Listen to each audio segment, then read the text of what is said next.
Meus queridos, é uma grande alegria de fato estar aqui dentro de vocês. E a família de Deus é se espalhada aí no Brasil afora, né? Então foi um tempo assim mesmo memorável para aquele meu quando estive aqui, solteirão. Ele disse que eu passei aqui só um ano, na verdade, na minha contagem não deu nem um ano, só deu 11 meses. Eu terminei em 81. Terminei lá no seminário do Cariri, lá no sul cearense. Então o seminário fica lá no Cariri, na zona norte. E aí, cheguei aqui em 1988. Então eu não sei exatamente, mas eu acho que foi 88, 89. E eu fiz uma viagem com o missionário Francisco Mendes, uma viagem aí que eu subi do Rio. Eu disse para ele: pastor, eu sou solteiro, estou sentindo aquela exuberância do ministério, eu pensava em entregar o trabalho lá, que eu só quis. Você deve fazer isso mesmo. Aí quando eu voltei, foi aquela surpresa para a igreja que eu entreguei o trabalho, fiquei assistindo ele na congregação por um tempo, hoje estava muito bem. E aí então eu fui lá para a igreja da Graça, que eu tinha estudado com o pastor Jonas, que ele entrou no seminário de treino, que ele saiu disso aí. A gente tinha essa afinidade, eu fui lá para a Graça, estou como membro da Igreja da Graça até hoje. Por que eu estou querendo mandá-los? A minha igreja lá da Graça, ela promove uma conferência missionária a cada 5 anos, cada 6 anos. No caso, estou aqui assistindo há 6 anos atrás, nesse dia foi apóstata, pastor. E ele que eu estava aqui na cidade só que era Conselho de Shalom aqui, esse endereço aí, vim, foi uma bênção aquele dia. Então, de novo, fez essa conferência agora. Ela sempre paga a minha passagem, tem mais outros missionários que foram aí, mais 3 lá, região Nordeste. Da minha esposa foi o irmão dela que pagou. Eu tive 2 vezes sozinho, que não é bom. Então, não é como uma esposa, né? Uma esposa assim, é uma bênção. Fui lá no Rio Preto, eu trabalhei lá 3 anos e meio. E aí foi quando voltei para o Nordeste, estou lá já há 20 anos, tomando conta de uma congregação que é a metade do que estou vendo aqui, né? Nem cheguei a esse lado aqui, é aproximadamente esse lado de cá, um grupo pequeno. Mas eu até trouxe um relatório, bem que está no WhatsApp, bem que eu partilhei antes. Isso eu havia mostrar para as imagens para os irmãos. Irmãos, eu terminei o 44 na Secretaria do Sinai. Eu estou tomando decisão agora de essa parte de gestão, de dirigir, de pregar, de fazer tudo isso. Eu estou entregando.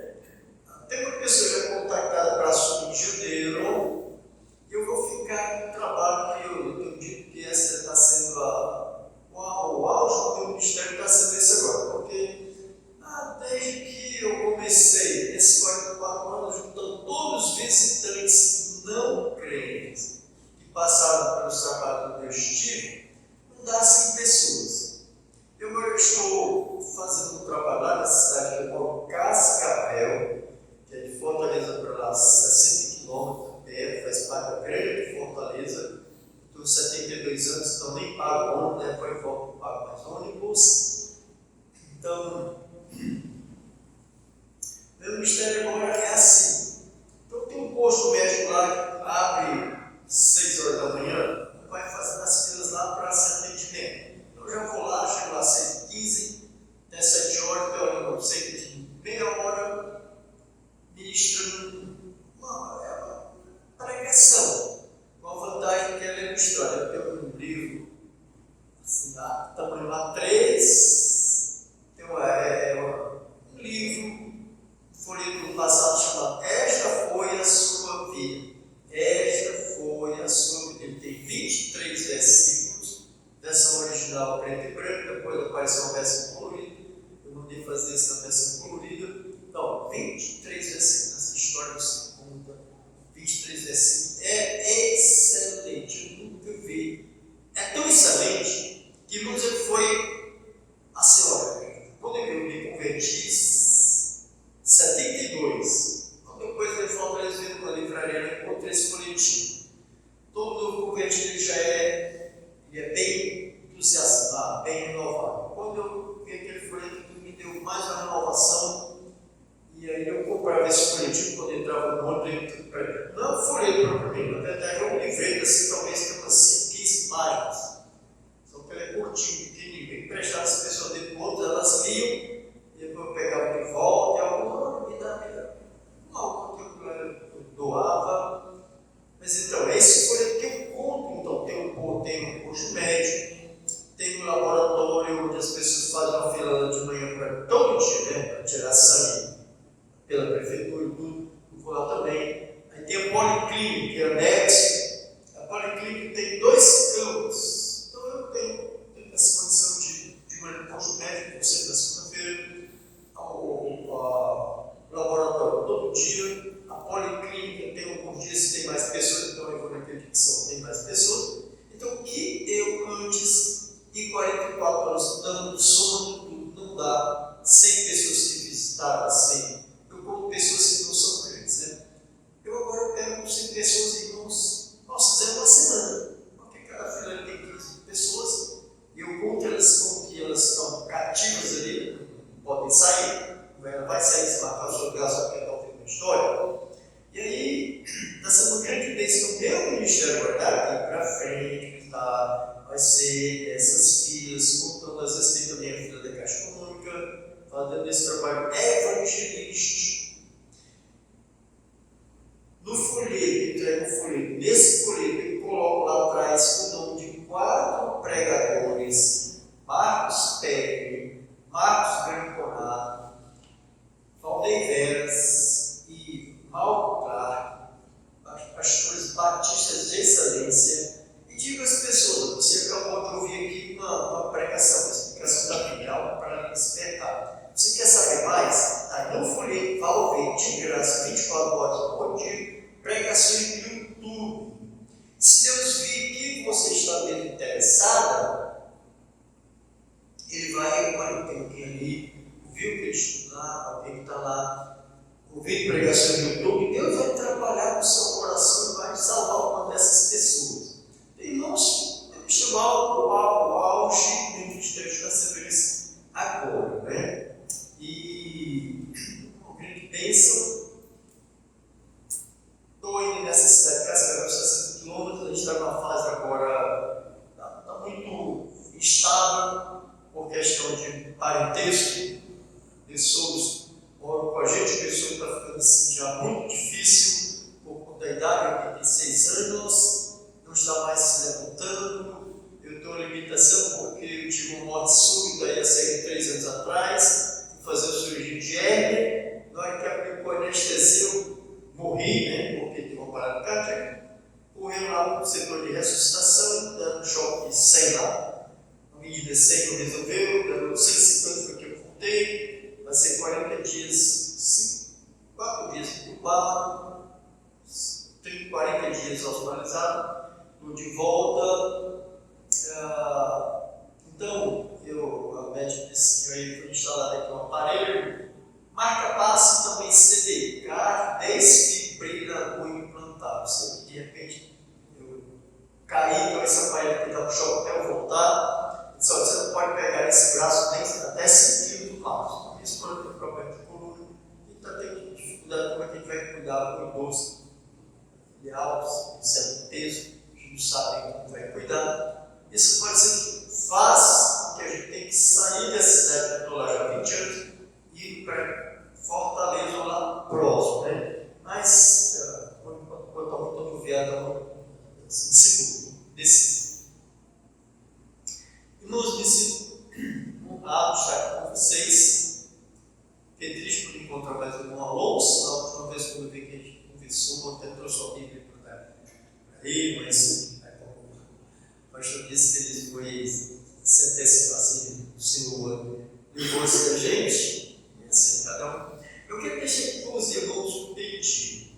falei que eu tive uma morte súbita na cirurgia. Mas, irmãos, é uma hérnia inguinal. Já tinha feito de um lado, aí apareceu do outro lado, tem que fazer. E eu converso com o médico aqui, filho da Led, você vai ter que fazer, porque além da questão do estrangulamento, tem outro problema que pode ir inflando lá por baixo e infeccionar que vai agravar. Então você tem que fazer. Aí eu vou voltar, Fortaleza agora em agosto, vou me submeter. Correndo o risco que pode também de novo ter uma morte súbita. Mas o médico disse: não, a equipe está sabendo que eu tenho todo cuidado. Estou confiante de 75% vai dar certo. E aí já deixo despedida dos irmãos. Eu tenho agora ali para frente está aqui com o pastor, ele vai ficar acompanhando aí como vai estar a minha vida por lá. Para ele, vocês ficaram sabendo como é que foi. Os irmãos, de novo, é uma grande alegria de voltar a ser igreja. Ouvir do passado, todo mundo é filho, Cristo, França, esposa, Otidei, a Vera, tem mais daquele tempo, acho que só esse casal mesmo, né? Os outros estão aqui. Mas novos evidências de vocês fazem parte desta abençoada igreja, incluindo a orquestra aqui, graças a Deus que eu vi bateria, então as músicas muito bem escolhidas, nada de música gospel.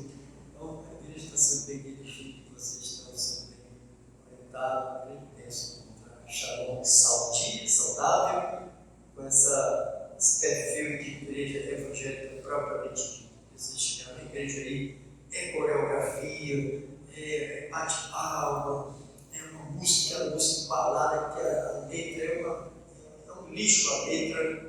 Irmãos, eu nem canto e às vezes eu saio fora. Quando não vou embora de vez, né?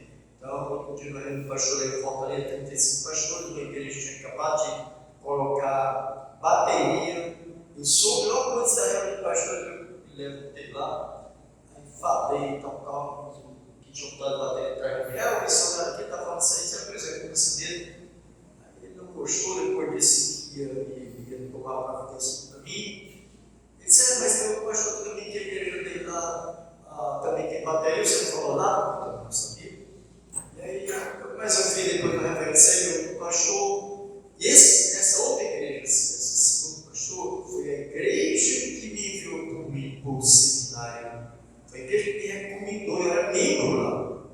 E o pastor disse: você falou daquele jeito, então assim, não sei se foi delicado, se não foi ético.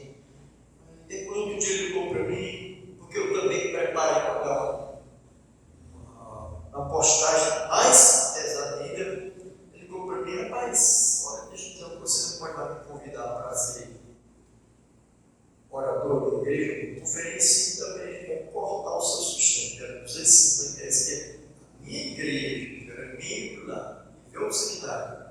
Então ele estava dizendo que reuni com a comissão lá e cortar meu sustento. Mas eu voltei atrás, e assim, as igrejas muitas estão passando por essas mudanças para pior. Eu me alegro de encontrar aqui a Shalom, está bem original, e que vocês continuem assim, que os cabeças aqui não deixem coisa escapar. Quando vê que é o novo pastor, que porventura mude, chegasse todo oriçado assim para botar a igreja para acompanhar vamos dizer, o que está em voga, o que está no momento, você já comporta das asas dele, e assim continue nesse formato que a gente sente isso que a igreja evangélica, né? Meus irmãos, então vamos aproveitar, vamos. Segundo Reis.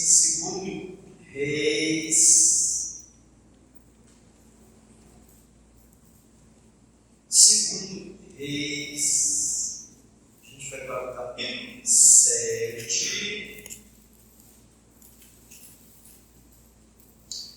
E vamos pegar no versículo 3. Segundo Reis, capítulo 7. Versículo 3 até versículo 10. Pediríamos os irmãos ficarem de pé para a gente ver essa leitura.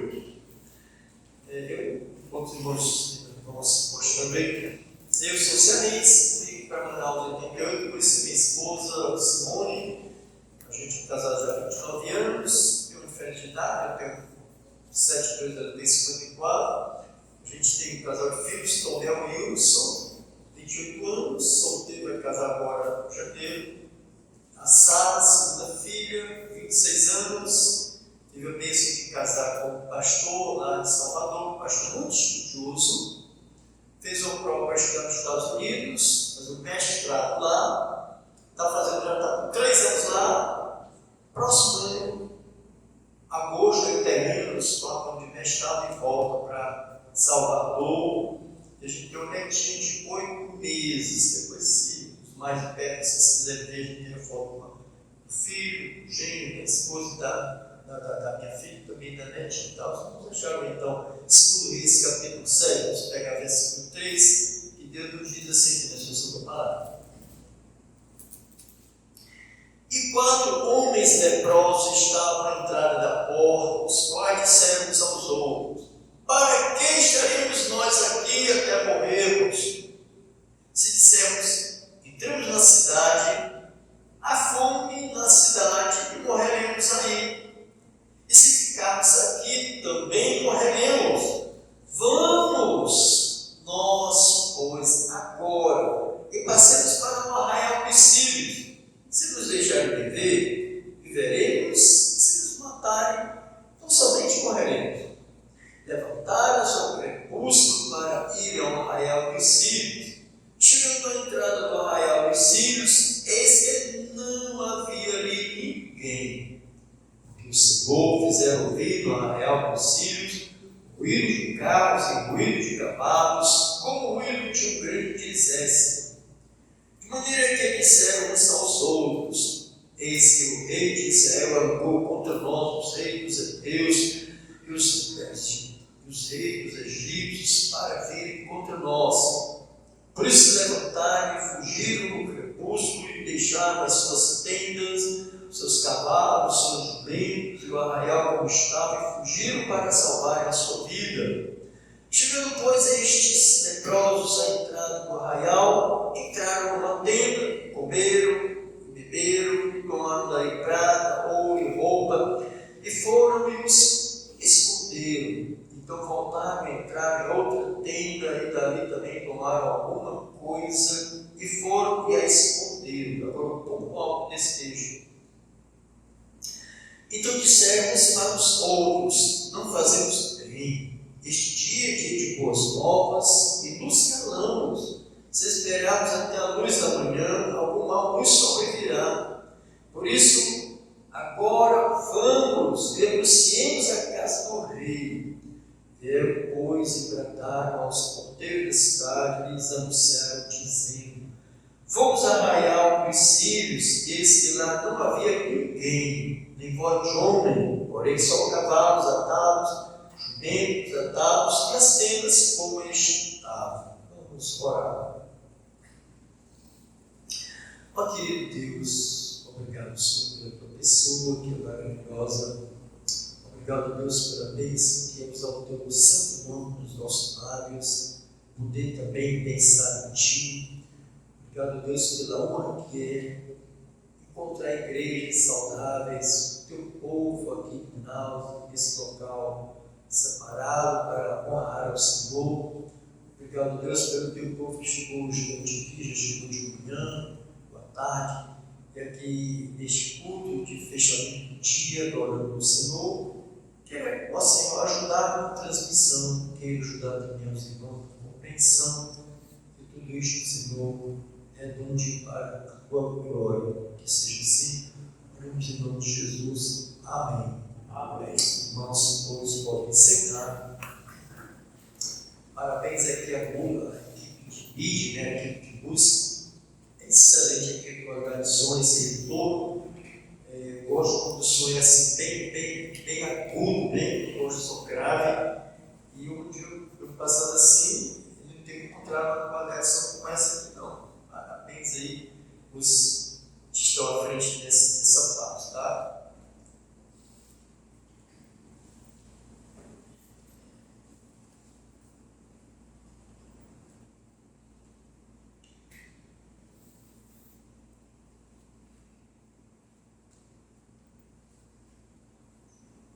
irmãos, o meu tempo é sempre 45 minutos. Vou soltar o meu cronômetro agora.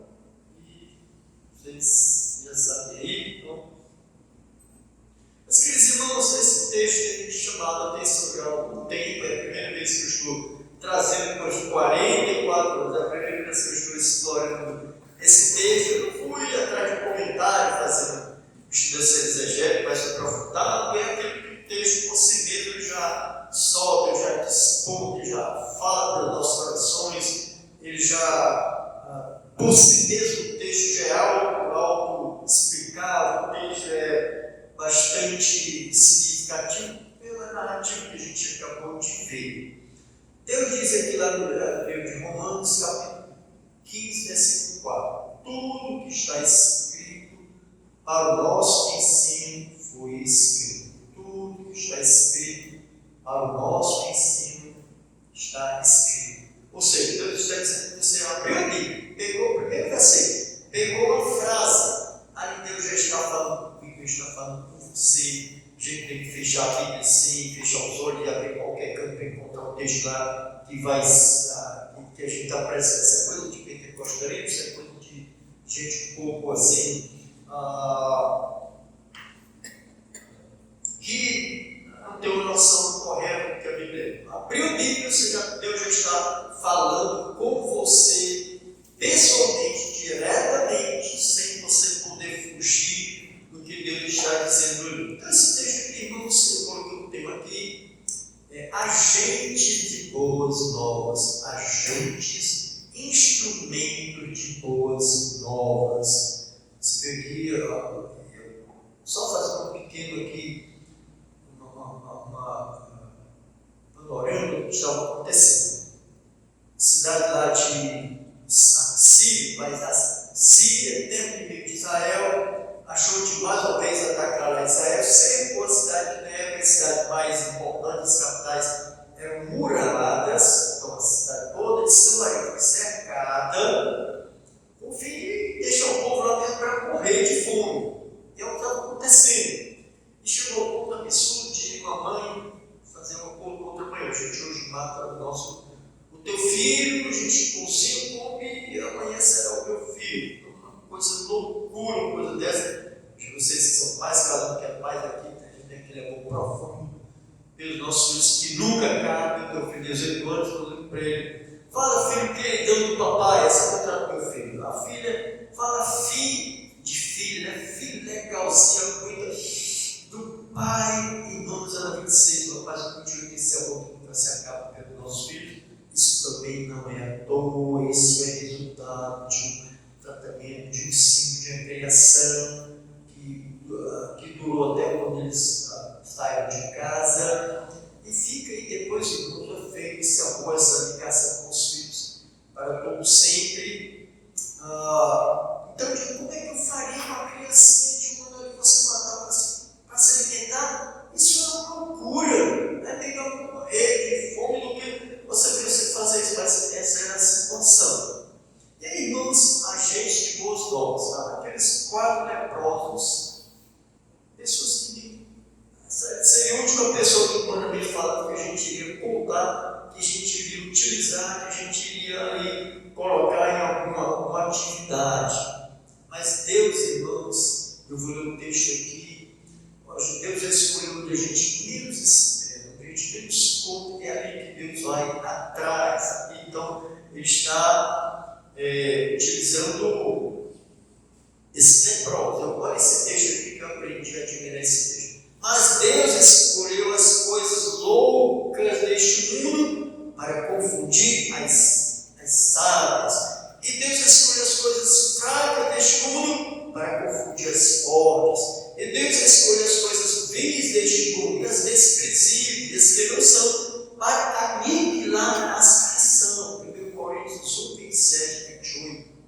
Então, irmão, diante de Deus não existe aquelas pessoas que a gente vai, humanamente a gente costuma até descartar, a gente deixa de lado, mas, irmãos, são esses que Deus vai usar. E aqui, o meu objetivo aqui é olhar para você e dizer que você entrou no programa de Deus, de uma forma ou de outra, que você não pode ser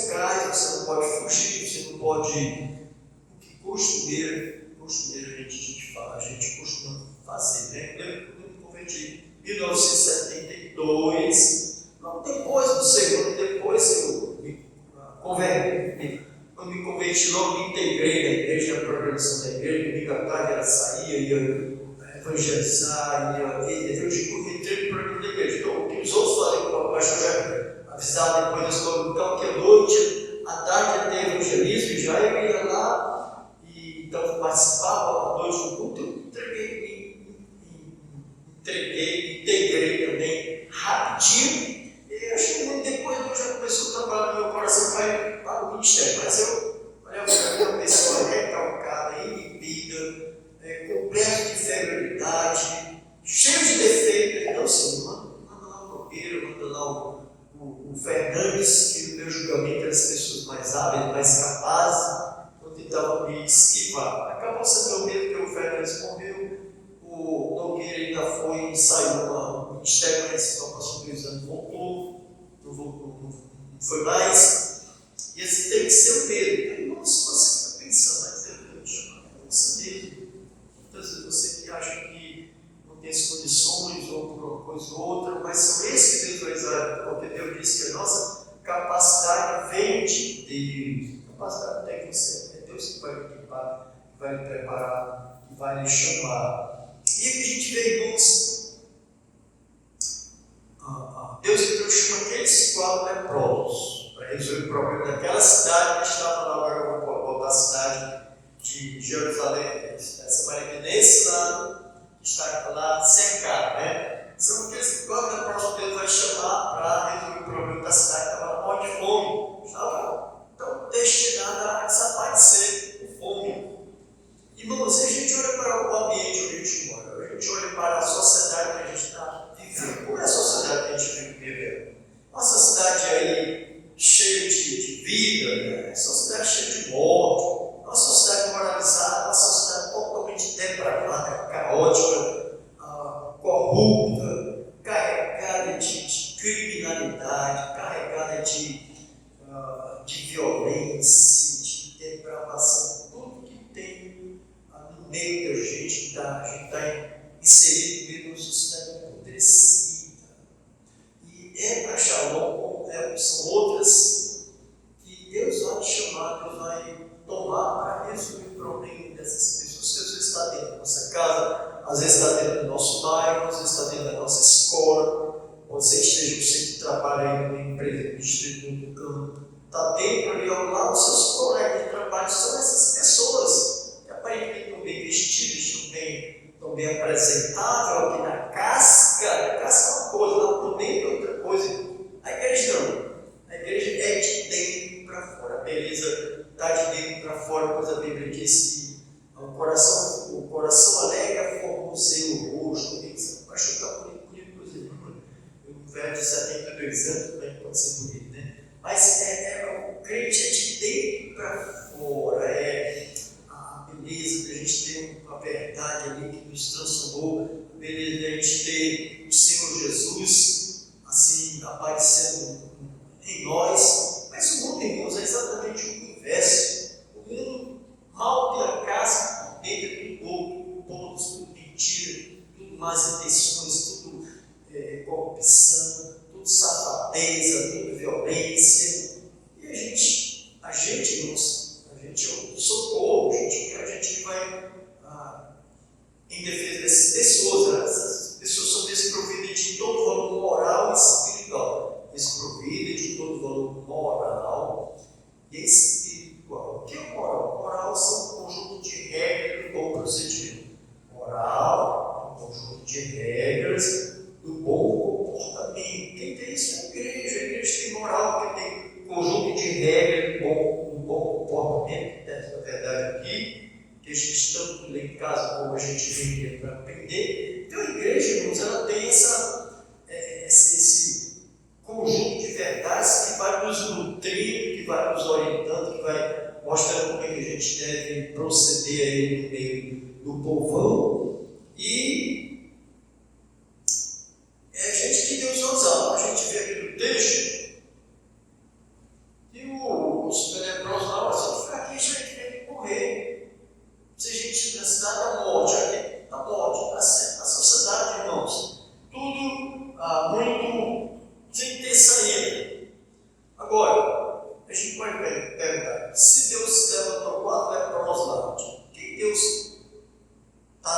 planejando, tá já escolhendo algum de vocês aqui para futuramente virar um missionário, virar um pastor, virar um missionário.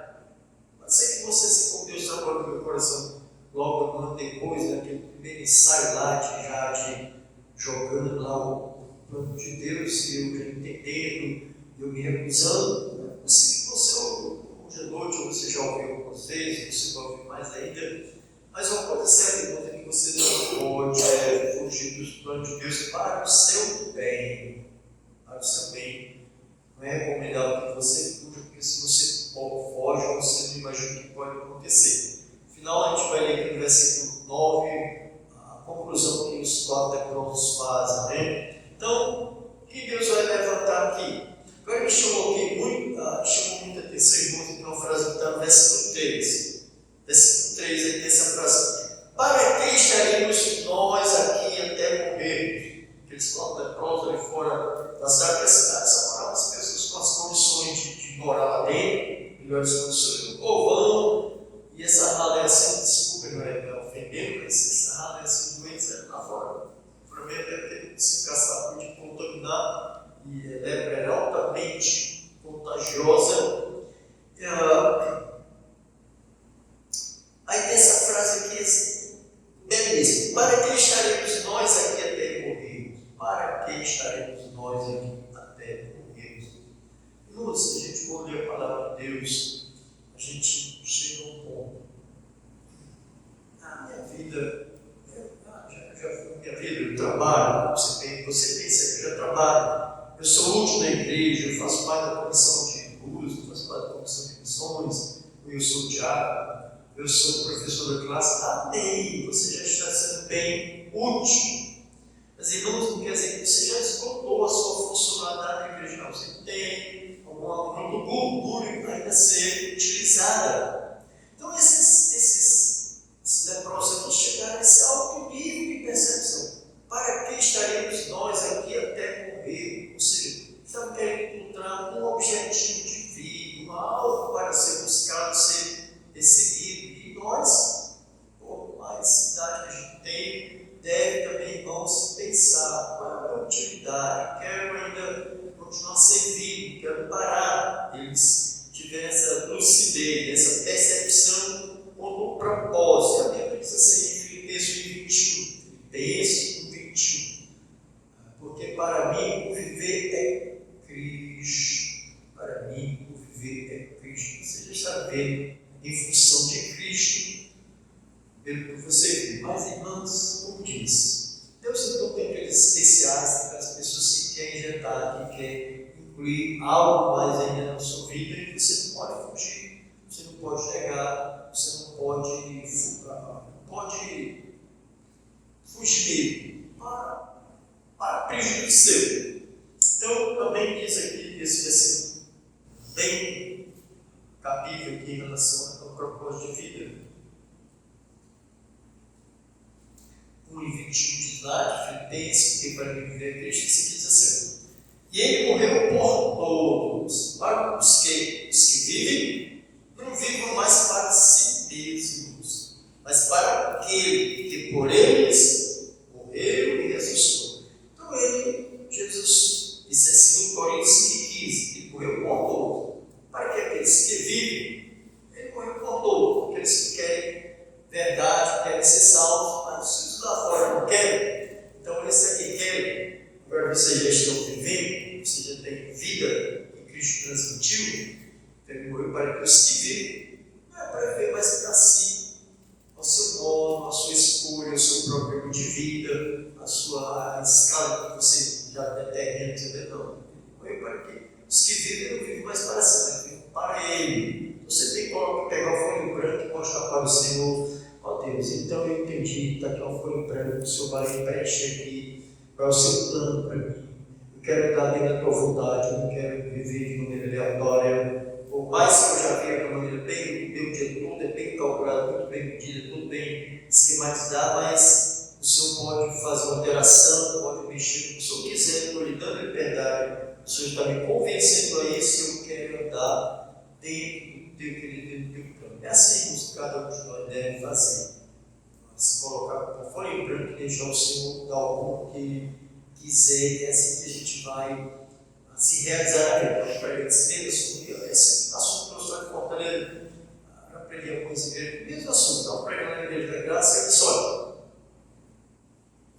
Está vendo que o pastor Wellington, você conhece o pastor da Igreja da Graça, esse homem sempre alegre, sempre feliz, sempre realizado, ele e a família muito abençoada. Ele seria assim se ele não estivesse atendido o chamado de Deus. Ele trabalhou numa empresa aqui no distrito, ele era contador lá da empresa, e ele calcou assim um cargo nessa empresa, que a empresa deu uma autorização para ele, que ele podia fazer o que ele quisesse na empresa. Ele até podia vender.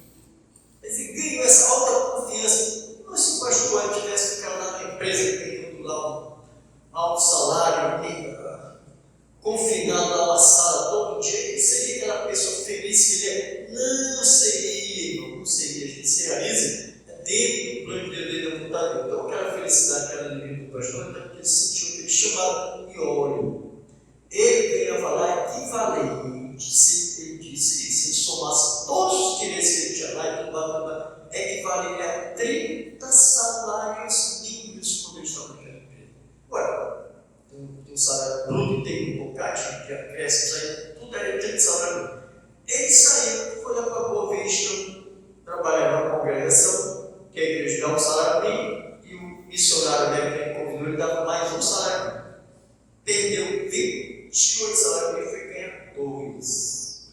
Mas isso realiza a gente em fazer a vontade de Deus. A gente, quando faz a vontade, estou agora também o superior. Encontrei um rapaz que fez, tem três graduações, já está fazendo mais uma última agora de direito. 4 graduações. Irmãos, a gente precisa de tudo isso? É bom tudo isso? No caso dele, para ele acha bom, a mente da gente vai caber com coisa. Mas, irmãos, assim, misturando a coisa mesmo, a gente precisa de nem precisa de uma graduação, a gente precisa. Deus diz assim: se a gente tem o que comer, o que ver, a gente deve estar satisfeito. Isso não é uma indicação para você viver conformado com aquela vida lá, mas não é sentido, não. Deus está dizendo ali que você deve ser satisfeito com o que tem, não é contar. Mas essa coisa de sair, fazer 4, 5 graduações, quando poderia, a gente tem uma formatura, deixa eu que agora me dispor botar uma folha em branco para o Senhor guiar a minha vida. Essa que deve ser. Então, essa ilusão, essa fome por ter nome, por fama, essa fome, esse desejo de trazer para si os olhares, os holofotes, só tem 4 graduações, tem esse piloto. Não, isso é muito carregado de vaidade. E vaidade, se você for lá o livro de Eclesiastes, vaidade é só fumaça. Vaidade é fumaça. Você pode se encher de vaidade, no outro dia você está sendo enterrado. A vaidade vai junto lá com tudo que você plantou. Agora, aquele que se coloca na mão do Senhor, Deus vai lhe preservar. Deus está lhe preservando. Você está sendo útil. Você que está buscando coisa para me honrar, Deus vai estar ali. Como ele protegeu o missionário Paulo. Deixa eu poder ver a vida do missionário Paulo. Os riscos que ele correu. Todos os perigos, Deus livrando. Morreu só na hora que Deus, Pai do Senhor, deixou um vasto serviço aí na obra. Então agora Deus o livrou. E assim, irmãos, quando a gente se coloca debaixo da vontade de Deus, a gente está assim, preservando a nossa vida, sem vaidade, sem clamor, sem holofote. Procura estar agradando ao Senhor. Irmãos, então, 9 minutos, 25. Irmãos, aqueles 4 leprosos, para que estaríamos nós aqui? O que a gente está fazendo aqui? Essa porta dentro da casa, aqui também quer comer. Irmãos, quem pergunta assim, já está tomando decisão. Está chegando ao ele quer algo assim honroso, algo elevado, algo nobre, algo que vai sair daquele lugar comum ali. E a decisão foi: vamos lá tornar no arraial dos sírios, e se eles receberem, se eles também nos mandarem, nós estamos só 29, a gente está tomando uma atitude.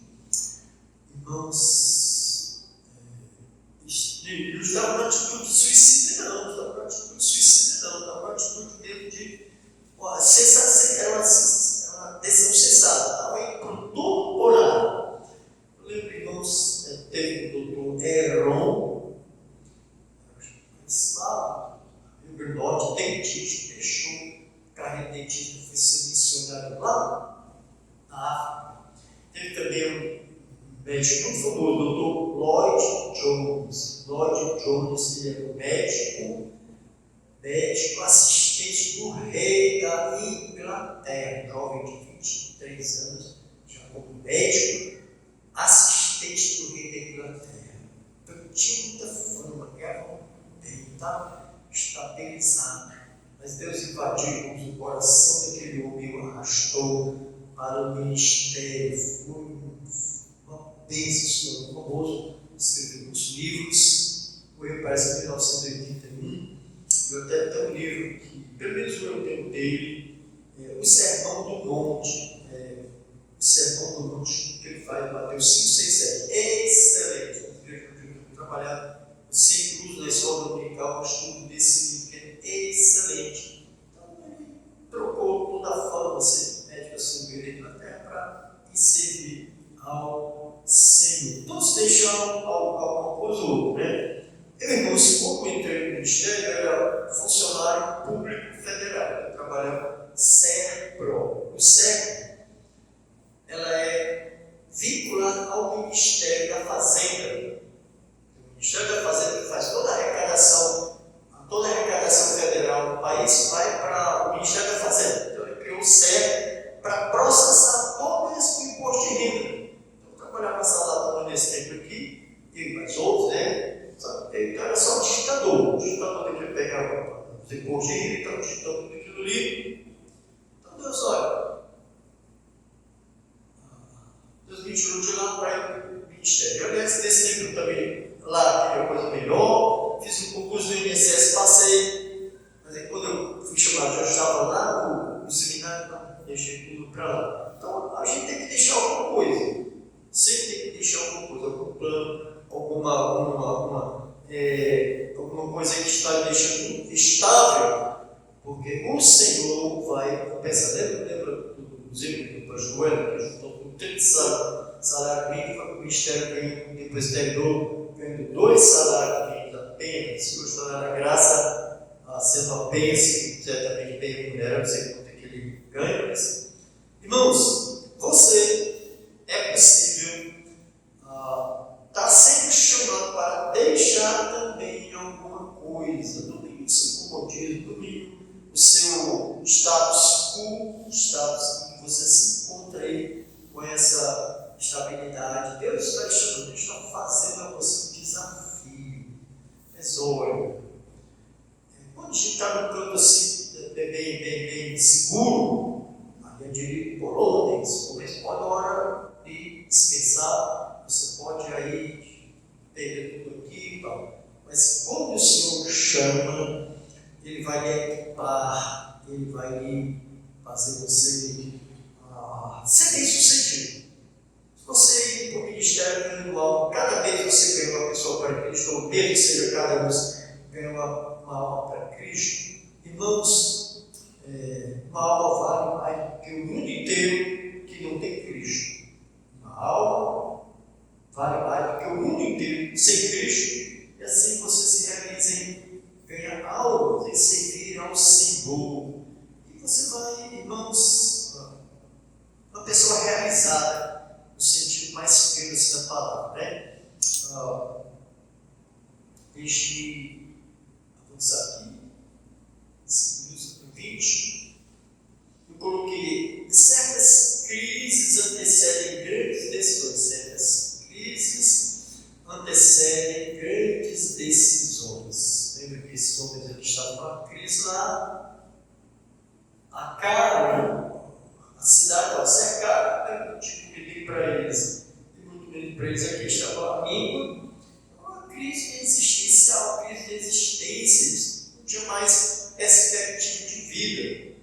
Então, certas crises nos levam a gente, conduz a gente para tomar grandes decisões. E pode ser que na sua vida aqui Deus permita você passar uma crise, seja de saúde, seja de alguém até perder um ente querido, crise financeira, uma crise que às vezes você está mais bem na mente da pessoa, certas crises, e você, Senhor, o que está acontecendo comigo? Eu não estou bem comigo mesmo, mas estou passando uma série de dúvidas, uma série de aflições, tribulações. O que é isso? Você passa para o Senhor. Senhor, o Senhor dá só sobre tudo, e em tudo dá graças, todas as coisas contribuem para o bem daqueles que amam a Deus. Então eu estou deixando o Senhor resolver essa minha batata quente aqui, que eu não sei como sair dela. Deixo para o Senhor. Eu vou ficar aqui em oração, aguardando a sua resposta. Irmãos, se você está passando por uma crise, está se avenciando aí alguma crise, não tente para o psicólogo. A pior decisão que a pessoa está passando por uma crise aí, a pessoa está aqui, talvez hoje é parece que é no Brasil aí, vocês estão com essa me ajudei. Depressão. Lá perto de mim tem um pastor que está passando uma crise pesada na igreja.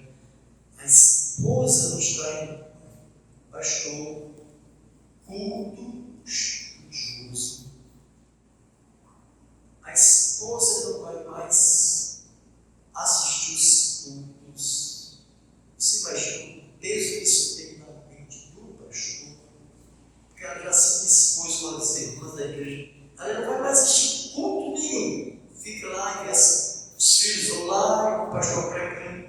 Que crise! Eu disse para ele, irmão, meu colega, se a sua esposa orar todo dia 15 minutos, ela não vai ter crise de depressão.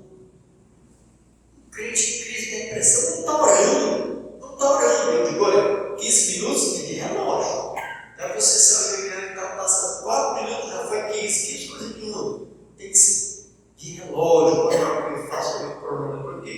Eu vou olhar lá e boto o meu cronômetro, fico olhando. Então, tem uma esposa que baixou com depressão. Você já imaginou uma coisa dessa? Falta de oração. E quem está com depressão vai procurar psicólogo, não é psicólogo, é puramente humanismo. Psicólogo, vocês têm um estudo de psicologia. A Sara, minha filha, tem sabe fazer psicologia, sabe, você não faz coisa nenhuma. Eu tenho um irmão da minha esposa aí, funcionário bom no Brasil, lá no topo, a mulher também funcionária pública, mas a filha foi fazer psicologia, até deixa. Aí foi fazer psicologia. Os pais têm que ser instrumento de orientação para os filhos. E não pega de jeito minha filha fazer psicologia. É um curso totalmente humanizado. Joga, a pessoa está com problema, vai jogar. Eu não estudei psicologia, só tenho ideia por alto e mal. Mas vai jogar você procurar, você está com esse vídeo, você vai fazer viagem. Você não precisa disso, você está precisando disso. As conclusões, você é jovem, rapaz, você está precisando soltar esse vira cara aí por aí. É isso que a psicologia vai mandar fazer. Ela vai rejeitar a Deus, vai concentrar você em si mesmo e procurar na sociedade a solução do seu problema. Então, custa. Então, irmãos, é muita gente hoje com esse problema. Crises existenciais, quando a igreja não tem porquê, não tem depressão. Eu sei que muita gente sobre às vezes problemas de depressão, pode ser problema de glândula, né? Pode ser um problema de glândula causando isso, ela não fez exame, ela não está sabendo. Vou fazer um exame em pessoas do que respondem. Obrigado, além de ter bacharelado em educação cristã, fez aqui no Sebrão, figurando nota. Aqui mesmo ela fez técnico de enfermagem, 4 anos, ela fez também o bacharelado de serviço social. Então, tem que estar perguntando para ela aí. Então, irmãos, agora, Interessante aqui, irmão, não só interessante, mas bem interessante, impressionante e vital foi que aqui vejo, versículo 6, tá? Versículo 6, voltando lá para 2 Reis. Porque o Senhor fizera ouvindo arraial dos sírios, ruído de carros de cavalos. Então estava lá os sírios lá bem, só esperando os israelitas aqui morrerem para eles virem atacar. Aí isso é assim, então o Senhor fez com que houvesse lá um estrondo de carro de cavalo, girou os sírios lá, por ver aquele barulho, escondesse com aquele barulho de espantar, aqueles atos de criar um pânico, eles saíram desesperados, nem lembrando dos cavalos, uma coisa completamente assim, sem sentido. Você vai correr, você tem cavalo ali, você vai correr a pé, nem lembrando dos cavalos. E nos homens sem Cristo, as ações deles são todas assim, sem nexo, são ações desencontradas, são ações que não levam a lugar nenhum. As pessoas que não têm o Evangelho de Cristo, elas na verdade elas não vivem, elas vegetam. É uma vida aí puramente animalesca, de amanhecer de manhã, toma café, vai para o trabalho, depois volta para cá, tem um descanso, todo dia repete a mesma coisa, é uma rotina sem sentido. Isso que não tem Cristo é uma rotina, uma vida que não leva a lugar, que não tem sentido. A igreja hoje faz as mesmas coisas, ela também trabalha, continua eu distrito onde eu trabalho, mas você está servindo a Cristo, e aquele seu trabalho é meio onde ali você apresenta a Cristo, você está sendo uma pessoa que, vamos ver se você é uma pessoa que tem uma vida de integridade, você não é uma pessoa fingida, você não é uma pessoa que apresenta como sua casca, você é uma pessoa íntegra no seu falar, no seu emprego, então você está sendo uma luz ali no meio daquelas coisas. As pessoas estão olhando você, estão olhando as suas reações, estão lhe acompanhando direitinho, você nem imagina quando você é vigiado. Então, como você tem ali, leva a vida de fato, real, uma vida cristã, de peso, isso está, e não está pregando para aquela pessoa. Então, a igreja, por mais que faça as mesmas coisas do mundo, mas ela está pregando de maneira muda uma mensagem que as pessoas não estão, que as pessoas estão percebendo. Mas as pessoas sem Cristo não estão aí, só pagando, como Jesus disse, são como ovelhas que não têm pastor. Como é que ovelhas sem pastor? São soltas, são só correndo lá para o lado, atordoadas, mas a igreja tem um rumo.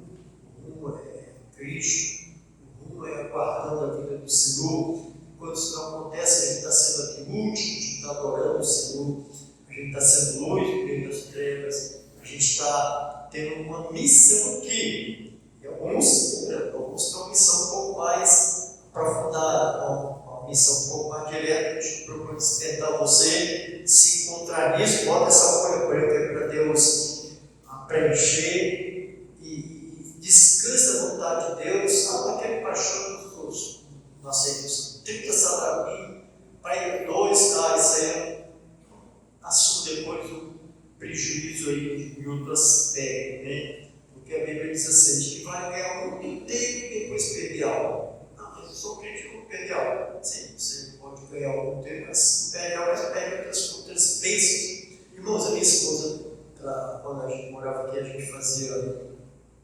consultava com uma médica das crianças, uma médica. Trabalhava de manhã, trabalhava às vezes pegava da distrito, aquele como médico trabalhava de satélite, a fábrica de tecido, aquele corre, resultado, separou do marido, a separou dela. O filho viveu a vida meio rebelde. O que vale ganhar o mundo? Viveu a vida, era crente, estava também igreja presente. Viveu a vida cristã assim, relativamente normal, mas a vida lá fora, aquele interesse de ganhar dinheiro, de manter o tal filho da melhor escola, de manter, levar uma vida boa, aí perde o marido, os filhos eram rebeldes. Isso é de valor? Vergonha. Para você se acomodar com uma coisa mais humilde, uma coisa mais limitada. casamento está preservado, os filhos são uma bênção, os filhos, ali, como diz aquele salmo, né, tipo, com uma riqueza daquele texto, uma família exemplar. Irmãos, o Senhor estava acompanhando, fez aqueles animais lá, fez um susto lá, eles fugiram, os leprosos foram lá, se alimentaram, pegaram riquezas, ou seja, depois voltaram lá e deram um recado. Eles antes, a gente pensava assim, então disseram para os outros: não fazemos bem este dia de boas novas e nos calamos.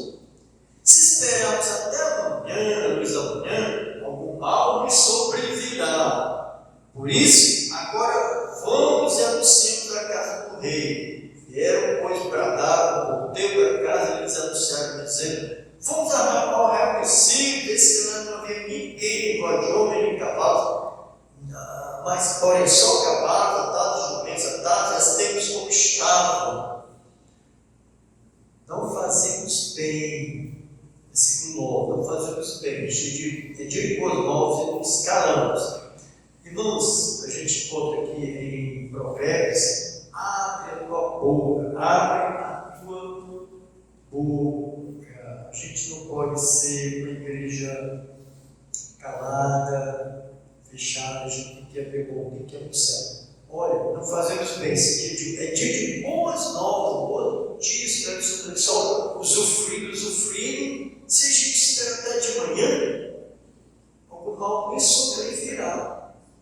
Quando a gente não está dentro da vontade de Deus devidamente, a gente pode notar que algum problema, algum prejuízo, alguma perda de bênção, algo pode nos acontecer quando você tem um chamado bem específico e que você foge, que você nega, que você rejeita, que você não está levando em conta. Pode esperar que alguma coisa pode acontecer bastante tarde. Eu quero, vou nem ver, mas assim, por longe mesmo, eu lembro de um casal que a mulher conhecia, que o esposo tinha se apaixonado. De fato, não só ela, a gente tem que um homem assim, na igreja ele segue um homem exemplar, um homem até professor, não das classes, mas a mulher via dele algo além. E ele sempre não aceitava nem ser diácono, não permitia que filhos fossem lá, não contribuir para levar os filhos lá para o programa infantil que tem na igreja, ou do que fosse. Resultado, irmãos, ele perdeu os filhos, perdeu todos os dois lá, perdeu as duas filhas, uma tristeza. Então, irmãos, como Deus diz aqui, se esperarmos até, porque quando eu estava aqui lá, no arraial do céu, já anoitecendo, quase anoitecendo. Se a gente espera até que a gente fica aqui só um mês, se alimentando, pega a riqueza e guardando, a gente espera até de manhã, algo mal me sobrevirá. Então, irmãos, a gente tem que se colocar no lugar do outro. Como é que a outra pessoa está lá, desprovida de vida moral, desprovida de orientação espiritual? Você pode fazer comigo, pega a literatura, pega o folheto, bota lá o nome de alguns pregadores no YouTube e avisa: olha, esse folheto aí é o mínimo possível. Vá ouvir pregações aí no YouTube, que você vai ter pregações aí de noite, 24 horas, e Deus pode abrir o seu coração. Irmãos, é preciso agir além daquilo que a gente já está acostumado a fazer, né? Aqueles leprosos caíram em si mesmos, não podiam ficar aqui. Temos que agir em favor do povo que está lá morrendo, e não há tempo para protelar, para adiar o socorro a terceiro. Não há tempo. Caso a gente adie, a gente não escuta a vontade de Deus, a gente está se expondo ao juízo de Deus. Então, decido, ele está fazendo assim. Então, vamos agora. Eles foram lá no arraial, no ciclo. E então, a Bíblia diz assim: levanta-te.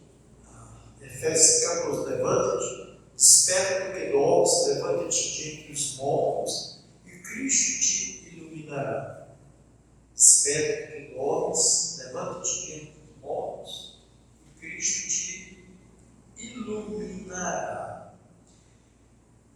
A gente, irmãos, tem de Deus nos chamar de uma forma ou de outra, mas a gente muitas vezes costuma diminuir esse chamado, a gente costuma reduzir, a gente costuma ser muito econômico chamar de Deus, quando a gente deve ser expansionista, a gente tem que lá que se atende, a gente tem que, como eu disse, coloca a sua vida como uma forma diante de Deus, e Ele vai ali queimar essas gorduras, vai utilizar você de uma maneira que depois você vai viver uma vida bem realizada, uma vida frutífera, uma vida puxa, porque eu descobri isso um pouco tarde. Vamos orar para encerrar. Querido Deus, oramos para Ti com gratidão pela bênção que o Senhor é na vida de cada um de nós aqui. Nós somos um povo, Senhor, realizado.